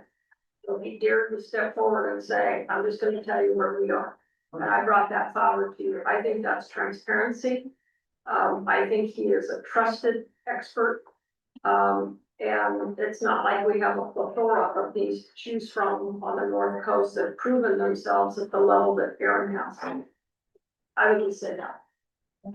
Yeah, I think we need to do all we can with the hand eradication and then with Eric's like, you know, use herbicides as sparingly as possible. That sounds, I mean, it sounds to me like that's what he does. Yeah. Lightly targeted, so as soon as they pull it out, little shot in the root and off. I didn't get that it was like a big chemical pusher. I think he really is about, you know, controlling invasive species and looks at everything. And his spec sheet shows the small amount that's needed to be effective. Thank goodness it doesn't take a lot. And that his application is a very direct and purposeful target, and so he's respected of anything around it. Our track record up until 22, we didn't have dead birds, we didn't have issues in Little Pompeii. So I think this has proven itself up to that point. You have a preference of the two sprays he recommended, one over the other. I want to make sure we're going the direction that you would want and give us approval and you clearly understand which one you prefer. Wasn't he, really leaning toward the Valsian? When I'm gonna botch this, the spray he had previously used up to 2022, we started with the V as in Victor. The Polaris, I think was the other one, it was a newer spray that's been recommended that he has confidence in and has used in these other areas of the North Coast. And it has a proven track record of not being harmful to the surrounding around it, plants or habitat. And so I think whichever you desire, he is absolutely comfortable with either one of those. There's others on the market that he would not bring forward to you. And I didn't get any recommendation from, I included what they were, what their main ingredient was. And, you know, neither agency gave me any quote. North Coast Language Reach doesn't use it, so they write. The North Coast, the Wetlands Conservancy didn't, you know, they for biological control, so they didn't have a recommendation. And I would defer to your judgment on this. I have to say, I personally disagree that he's an expert on eradication. I think he's an expert on herbicides, but that's my opinion. And I would defer to the judgment council and to your judgment on this. So I think we're all in agreement that this one time, it's a one-time offer. Yeah, I think And he should probably decide what to use with the understanding that we're all concerned about herbicides. Right. So, you know, the one that's gonna have be at least impact, I don't know. I expect he can pick that. Yeah, I agree with that. I know everybody okay with that? Okay, and we'll report back to you as how, what kind of progress we've seen. Once the next season rolls around, we should be able to see if we're getting a good handle on it. Do we have any of those tools for North Coast Land Conservancy uses? I'm sorry? Do we have any of the tools that they? I'm not familiar with the tool, I can ask you, if I might, I'll reach out to you. It's cool. I mean, it really is, that they seem to be out of them everywhere, but I don't remember. I voted down. You know what I said? If you can send me the information on that, and then I'll. Yeah, it's very cool, and it's, I think the main thing for the city, and like we do with any volunteer work, is that when we're handing a tool to somebody that's gonna go out through, we wanna make sure they've got the proper training. So oh yeah, that's it's a little bit results. looking. I meant for the city staff. Yeah, I wouldn't, I think Trevor could handle it this time. I don't think you wanna give it to one of our 80-year-old. I probably would have to, request for seasonal, help, and want to go that direction, because I know my team is currently maxed out, so. Okay, thank you. Thank you very much. Okay, next on the agenda, we have, League Oregon City's fully delegate for the first meeting. Bruce, you wanna? Yes, the meeting is October 4th to have second to the 4th in Portland. And we are entitled to one vote from the city. And in the past, you have actually been voting delegate to the last meeting. It was attended by someone from the city. And pretty much the story. And the only voting you're doing is for the board of directors. From League Oregon Cities, you're not putting on any issues or. And I am going to attend, and if Lisa is not going to go. But why would you be the voting member? You would like me to be? Yes. So I'll take that nomination. Yeah. This is a consensus, this is under discussion. Whole thing, now you don't have to vote. I think you know. Oh, the state, right, okay, I would be glad to do that. Okay, so next on the agenda, we have a monthly status report. Are there any? I had a couple short questions, specific request I had for, HRAP, thank you for getting that extra stuff in there. Yeah. I did have a question about a couple of the numbers that are in there, so, it has, Jasper on the beach, during July, total hours 244, and then the last item on that list is volunteer hours 180. Is the 180 part of the 244, or is 244 the paid staff hours each, and 180 the separate volunteer track hours? I would do 180 with separate track, I would do, yeah. Because those, the volunteers, some of them are, you know, people got a lot of training and some of them are. Is that an assumption, or is that, we know? That's assumptions, I mean, because, well, I've been out there, so it's seeing people that are. I can get the answer for you. Yeah. Okay, yeah, if it's within the 244, if it's a standalone 180 and an additional 244 paid hours. I'd be hard to believe that the staff hours would be that. That's what I thought. I was. And then, I want to see if we can get a couple explanations on some of the other items. So the, animal save, and then on the next line, just has harassers and animals. What's animals, harassers, animal save? I guess the animal save, I assume would be MERS picked up and taken to. Taking up to. Taken up, yeah. Yeah. The harassers and then a separate item for animals. harassers are people who are poking their fingers into CNMAs, who are pulling, pulling on sea stars Okay. or. So there are people, and then Harassers are people, Okay, and then animals animals is. are dogs. Well, there's So it's a dog a on dog leash. stuff. we- Dog off leash, is it double counting a staff or is it No, different? dog on leash is different than a dog pissing on a CNMA. thank you. On me.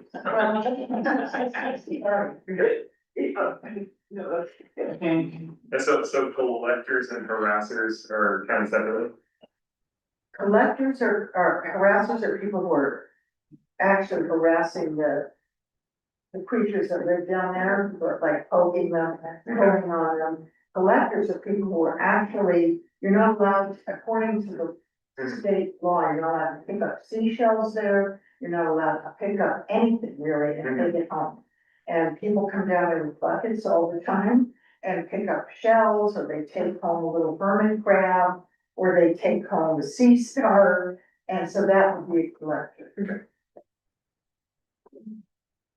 So they're trying to keep those all separate so that you have an idea of what's really going on down there. Yeah, and then is there a staff for educational contacts or is it just corrective action contacts? No, does it say corrective action, does it say contact? Well, it just says contact, my purpose, corrective action Okay, contacts. cause versus I've used the contact when I volunteer down there, and what it is any kind of contact.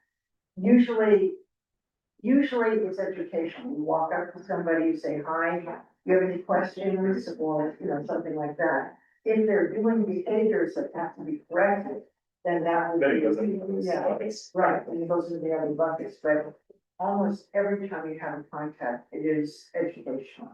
Okay, so Well, 19,000-ish Yeah. educational contacts Yeah. and the 480 corrective. Right, and you contacts. make a real effort to contact people, and, if you go up to them and ask them if they would like any information or, So they really, they do great stuff like that. Okay, well, thank you. Okay, so you're gonna get the answer for The 244 versus the 180. yeah, Animals is still a mystery to me. Find out that it's incorporated in. yeah, Okay. and clarification on animals for Gary. Okay, any other questions or comments for him? Oh, yeah, so, I had a couple, so. One Now, we're thing, still talking about. the The status report. No, status report. all right, fine, sorry. Anything else on the status report? Next one. Okay. So, mayor communications, I did attend the, town hall at Center Whiting. A little while, Yeah. some protests and things, but, it was an interesting trip. Anybody in council have anything they want to share?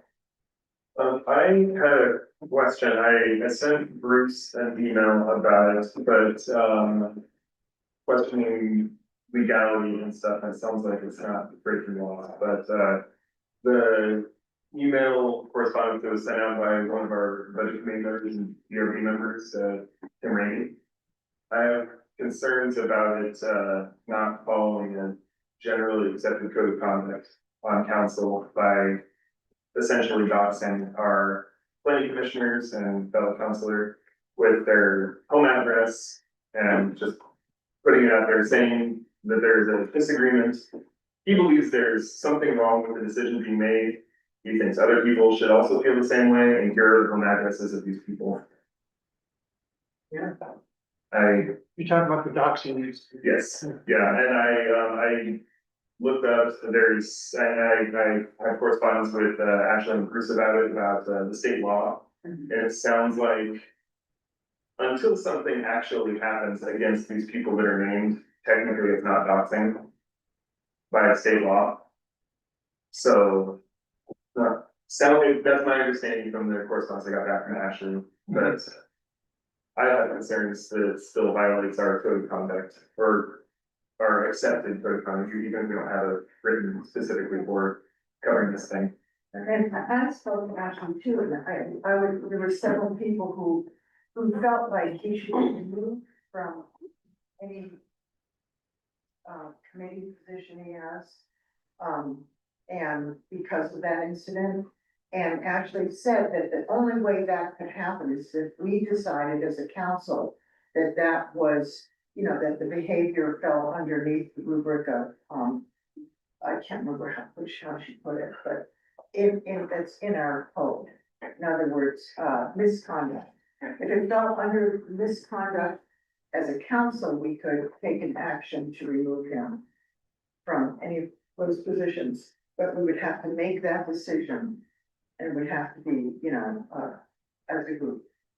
So we should probably put it on an agenda, I would because we like can't make decisions. I would like that.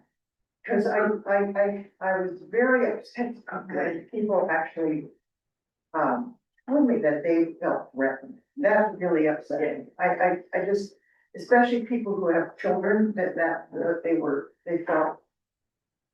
And then you shouldn't volunteer to sit on a city board or commission and then have to feel threatened. Or it's not, I agree with you, it's not the first time that has happened, with the same individual. So is that what we would do, Janice, put it on an agenda? I am reading her email Yeah, to, because I know that there's, steps, and I believe that we have a public hearing, and there's a few things, so let me, read through the code and add an email, and then I'll send an email to the council that outlines She steps. said that they were hearing and yes, they were answering. And I think they're directly executive session that happens first, and then the hearing, but I don't know. Okay, so I'll share. I'm sorry, was there something else that said,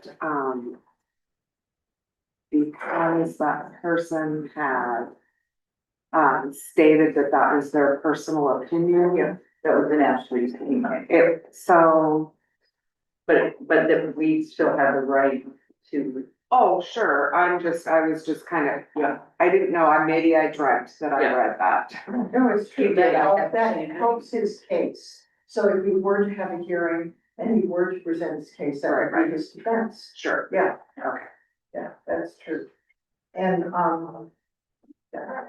Okay, so then he was informed on that. Okay, so now we are. So I had a couple of things. The first one was, that question was brought up during the opening, you know, the, public comment about the fireworks and how many tickets were issued and, you know, the people, every citizens complaining that they call the number, but they don't get a response. So I just wondered if maybe the chief could answer. Well, I do know what knocks you down with them, with some people on the that evening. Yeah, you know. Yeah, I think people losing. Sure. You can seriously. I do know an officer responded down to the beach that evening, talked with several people, several fires down there. Was unable to locate the person that had the fireworks that apparently, according to social media, put him in his vehicle. As far as the calling into the local number, our office is closed at 6 p.m. So if you do call our number, it's gonna ring a considerable amount of time before it's transferred up to Seaside. So I'm gonna put out a social media blitz tomorrow. It's proper after 6 p.m.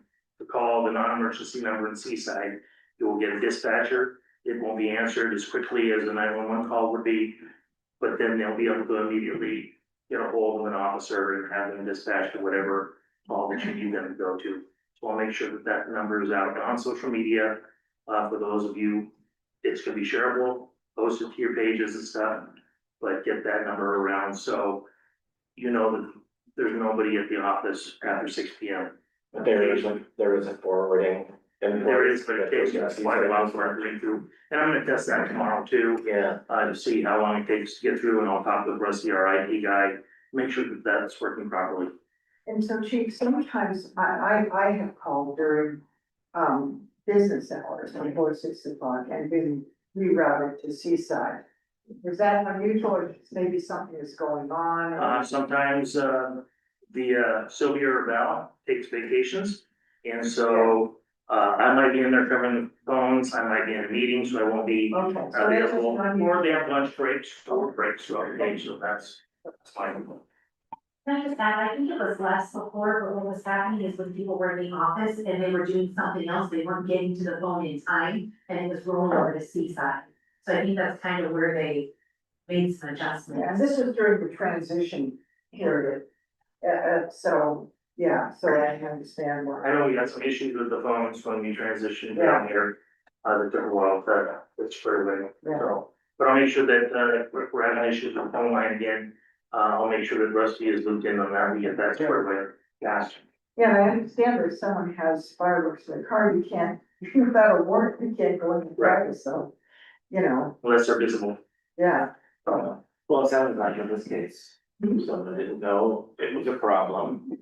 They, didn't see all of those. Well, no, right? I mean, I don't think our signs, we can expect our signs to really be 100% foolproof. No. But when they were called on, they put them away. And I guess, the other questions asked were, has anyone ever been cited for fireworks? I believe here a couple of years ago, somebody was, my 2 years that I've been here. We hit the beach hard before it gets dark. And so we've seen people that have been setting up, say sparklers, or they're getting their cones out, ready to light them, that are legal in Oregon. And we advise them and they put them away before we have any issues with those going on. So it's a lot of educational, education going on. I mean, what would it take for you to cite someone? I'm assuming in most cases it would be that, where you'd say, hey, fireworks are illegal, and then, oh, I'm sorry, we'll put them away. If I was to respond down the beach for that call the other night, and I was able to locate the person that was involved, they were receiving citation. Okay, those were some big fireworks. Yeah. and also ignorance of the law is not a defense. It isn't ever, so. Do we have, we do that on 4th of July, go out, you guys go out and do a great job, everything is there warm, firework, which is nice. But not on the other holiday weekends, and we had, I didn't hear any Memorial Day, but then there were 5 or 6 big murders. I actually texted my neighbor and asked if it was a gunshot or fireworks, cause they were loud, they were. And then a couple last night, were there a couple last night, Judge? There was, 2 at Chapman Beach. Yeah, so. And there were several, I have a picture of them on, it was like a great big fireworks display. Sorry, yeah, we don't engage in. I'm sorry for,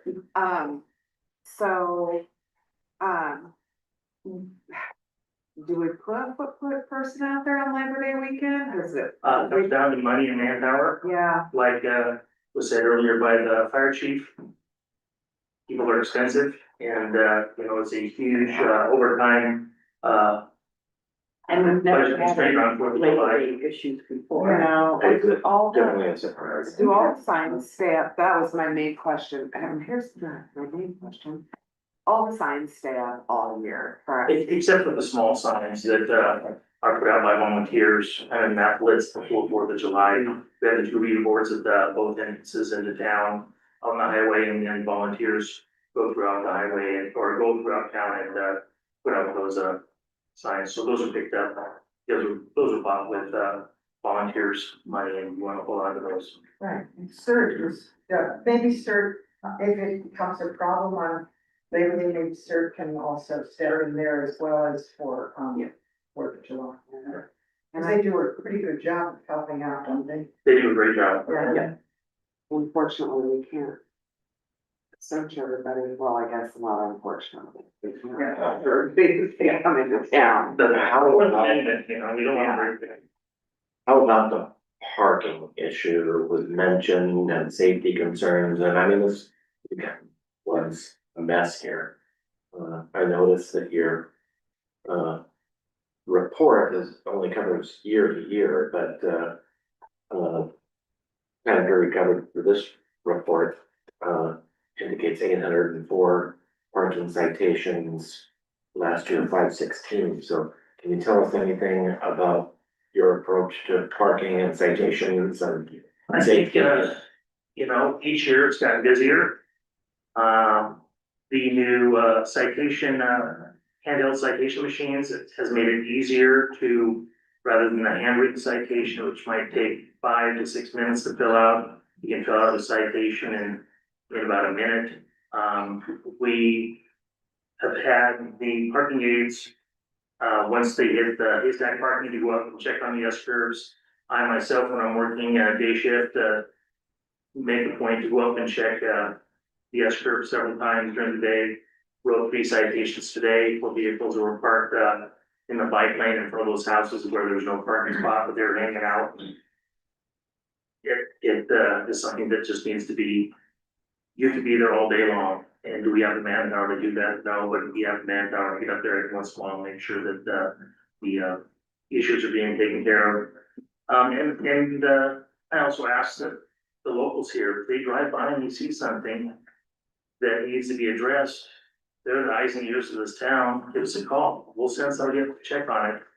As far as the officers driving by, I don't know if they had another call they were going to that was more important than a parking citation, but I will address that with the staff to make sure that if they do see something, they have the ability to take those machines out with them. They have the ability to tow a vehicle if it's a traffic hazard. So I want to make sure that that's being addressed because that's important. Okay, that's it. Thank you. When is it a warning? When is it a citation? And when is it a tow? Rarely is it a warning. I think we can, I can actually get to the stats. I think we probably less than 2% of what's been written has been warnings for the year. I do know that you're gonna see some stats next week, and I wanna spoil the surprise, but you're gonna see some stats next week for the number of tickets that were written for June, July, and August. And whoever gets the closest, anybody wanna guess? 209 Four figures? for June, July.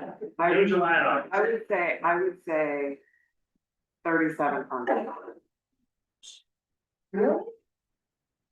Where is But that? price of right rules are overbid. Does the money go to the state? Bruce, I guess, what do you go to us? Parking ticket. Parking tickets stay with us. So certain, a small percentage goes to the company that we have a contract for the machines, and they handle all billing and following up with collections and stuff like that. They get a small percentage of that, and I have to, what percentage that you makes from each citation. It's $3 to process it, but that's it, so we will keep the. Chief, is it different as far as where the funds go if it's a speeding ticket? Yes. So with a speeding ticket, a certain portion of that goes to the city. It depends on whether or not it's written at the municipal court or the circuit court. But a certain portion will go to the city, and then a certain portion of that, and I don't have the figures on that, will go to the state. I think. I believe the parking aids wrote 110 tickets over the 3-day period. Yeah, I mean, they just stand with it down one end. The RV parking thing. RV parking is our biggest vendor. Sounds great. I People know don't that care. people were parking up, and you probably noticed too, Gary, going out by the Sea Ranch. And some Parking, out in the there's bike three lane. spots right there, right in front of the stop sign, Yeah. can't see the stop sign, Well, up that street. thank you for what you do. It's very frustrating, you know, locally to see this going on, but I know you guys are doing it. And, you know, I have the folks that parked halfway out of the lane of travel today, come back, and they're like, parking ticket, I'm like, did you park like this in your hometown? Well, no.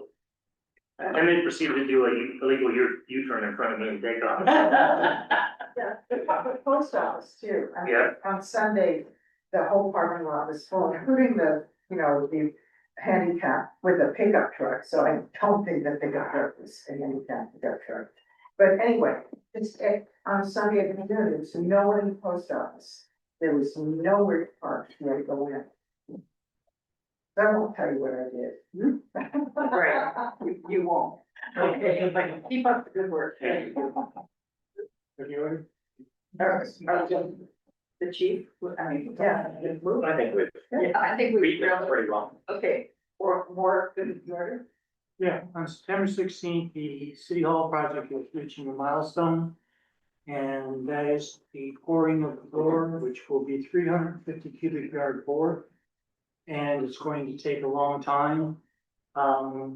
What they're asking is that our normal hours for working is 7 to 7. They would like to start at 6. And go to maybe 10 or 11. If they can do it all in one pour. And the amount of noise it'll make, Eric, is what you heard today. It's the same operation. It was rough. Yeah, but it's same thing with, but the trucks were also coming by your operation. They're becoming up Galway to keep them away from your operation. But what we're looking to do is to extend the hours, where in the morning it'll be pouring concrete, where in the afternoon it'll be saw cutting, because they gotta cut the concrete while it still hasn't been completely cured. So that's the request. This is the one day. This is one day. And the farmer's market will be over, because next week's Yes. fashion, I mean, it's a Tuesday. They're gonna be saw cutting. Until running a wet saw until 11 o'clock at night. Between 10 and 11. For all the residents that are there and then. Well, they're gonna go and visit all the residents, but the other side is they can split it into 2 pours, and it'll take 2 days. And what times will we need it? Then they do it in 2 days. Same amount of time. I don't know if they may need to go a little bit after 7, but probably around that time. They're more expensive to do it 2 days. Yeah, you're having to bring the cement trucks from Warrenton. So that's the difficulty. And also, they may not get it the second day. The second day may be a week or 2 away. So that's just gonna be a continual. You're gonna have a continual circle of mud being brought in for hours. That's what. Well, the gentleman that was directing the trucks was very kind. He was the right person to be doing that job. It's a lot of. That's a lot of mud to pour in one day. What day is that? 16.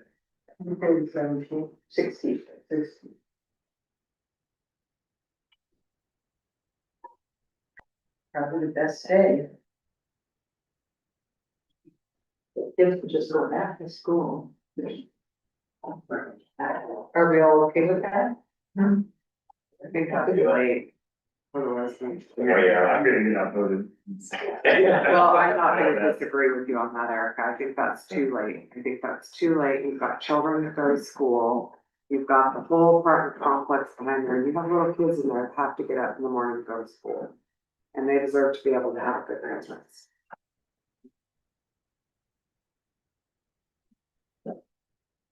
So if we told them it had to be done by 8 p.m. They couldn't get it done. It's too much. That would actually be 2 days. They don't know, it depends on how quickly it'll cure, and they can't make that determination. Now, it has to be the day of, for what the environment. Depends on the weather. If it's a really beachy day, Really. that mud's not gonna cure fast enough.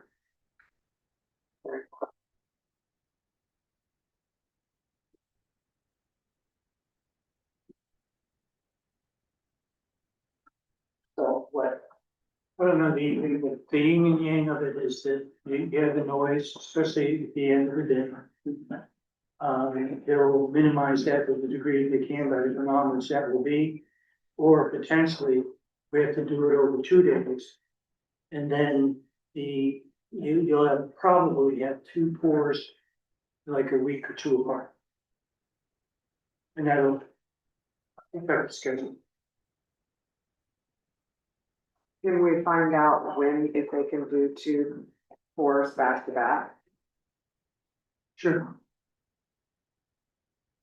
But then again, we're doing the schedule. If they can do them back to back, it's a day. Oh, you're saying, I thought So if they could be meant if on October 15th, they can do October 15th, 16th. Oh, no, okay, well, September. So if they could do September 16th and 17th, But can they tell us that?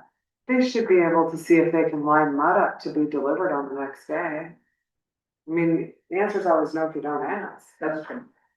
Maybe if they can find out what the second day would be. Or what would the criteria be.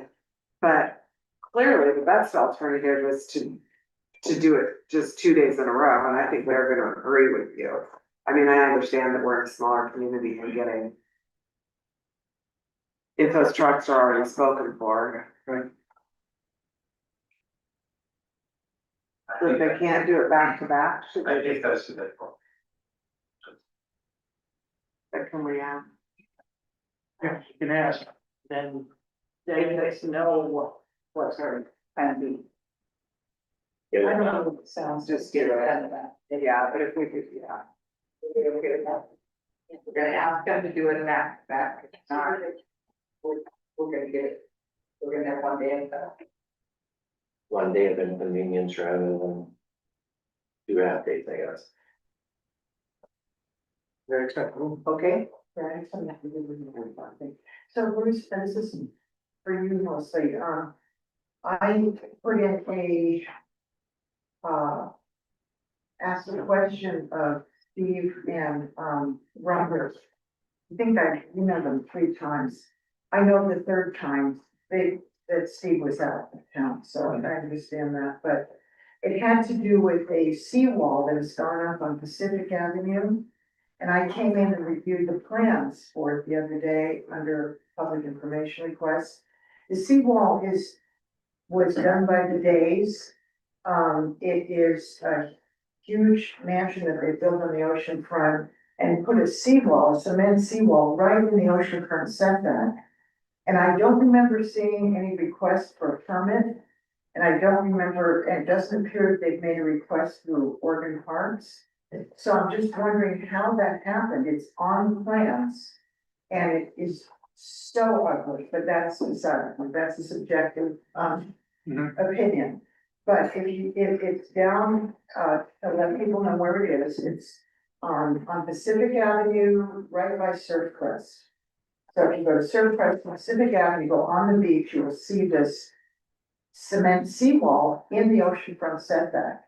At least according to the plans, it's in the setback. So I'm just wondering, I asked them how that happened, how it went through, or if it was truly.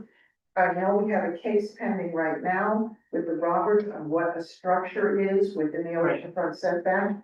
I don't see how a cement wall can't be a structure, but you know, I don't know. So if you could maybe, give them a little punch and Yes. answer me, I'll do that. that'd be great, thanks. But she's going on vacation, so we can a little bit. Well, I have, no, I'm joking. I have. Let me answer before she goes. If you know what, communicate with me on my personal email on that, Okay, I have access to that, okay, I just can't bring my. City computer, okay.